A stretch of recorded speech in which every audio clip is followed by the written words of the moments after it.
Hi, Minius here, talking about some of the things that I don't want in Mass Effect Andromeda. If you are looking for a more positive experience, check out my previous video, which is about what I want. But here's what I don't want. Oh, here we go. I don't want Shepard to be in the game. I actually don't want any major characters from the original trilogy to be in the game, even though I absolutely love those characters. There are two main reasons behind this. One, I feel like those characters had their time to shine and now their storyline is finished. I don't want new appearances to change or even potentially tarnish what those characters are about.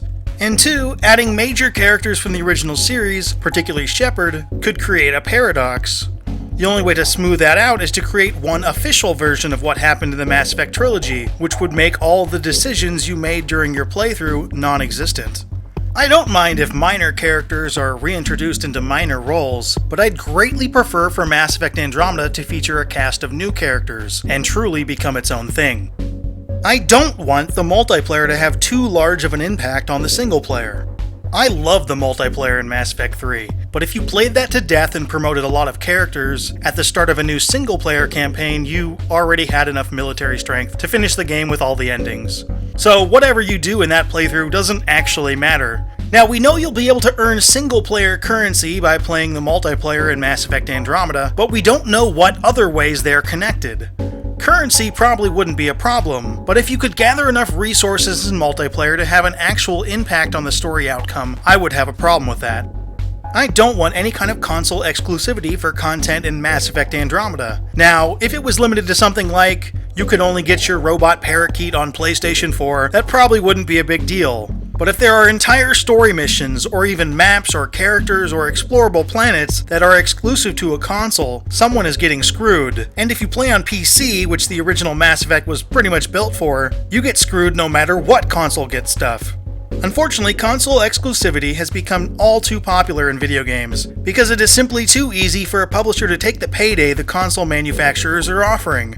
But it's really bad for the consumer, and I want it to stop.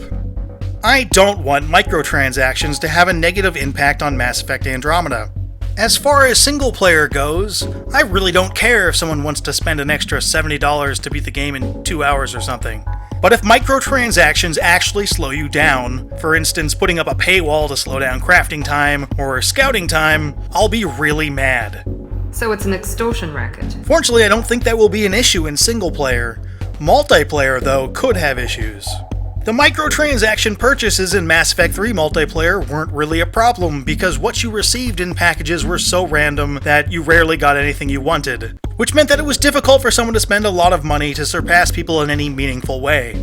However, if you can buy exactly what you want, the balance of the multiplayer is completely out the window, and this is something to be afraid of. If you can purchase weird outfits for your squad or strange coats of paint for your guns, who really cares? But if microtransactions negatively affect the gameplay or overall experience, I've got a big problem with that. And really, everyone does. I don't want bad platforming in the new Mass Effect. Actually, I don't want bad platforming in any game. I'm really only bringing this up because there were some minor tacked-on platforming in Dragon Age Inquisition that the game simply wasn't designed for. Sure, this only mattered if you try to take shortcuts or reach the odd shard, but it was really annoying. Mass Effect has been platforming free except for the Hammerhead DLC, which actually worked pretty good. And perhaps you'll have a ton of control with your jetpack, making this worry completely moot. But if I have to hippity-hop my way to some mineral that my RPG OCD won't let me pass, I'll probably lose it. And finally, I don't want to have to choose between the Renegade and Paragon options. In Mass Effect 3, this wasn't an issue, and in the original Mass Effect, you at least had the option to level up both Renegade and Paragon. But Mass Effect 2 pretty much forced you to choose one over the other in order to gain the full loyalty of your squad mates, which limited your options in conversations down the line. I want to be able to act the way I want to act. If some Quarian admiral is being douchey, I want to be able to punch him in the stomach. If I'm speaking with some Hanar diplomat, I want to be able to impress them with my speaking skills. I don't want to have to choose between them. If you have to level up your persuasion to do it, I'm okay with that, but I would prefer to have just one skill for both Renegade and Paragon. Thanks for watching. If you want to share some things that you want or don't want in Mass Effect Andromeda, please do so in the comments. I'd love to see what everyone thinks. If you like this video, please give it a like. Keep an eye on Minius GC for more videos on Mass Effect, but for now... I should go.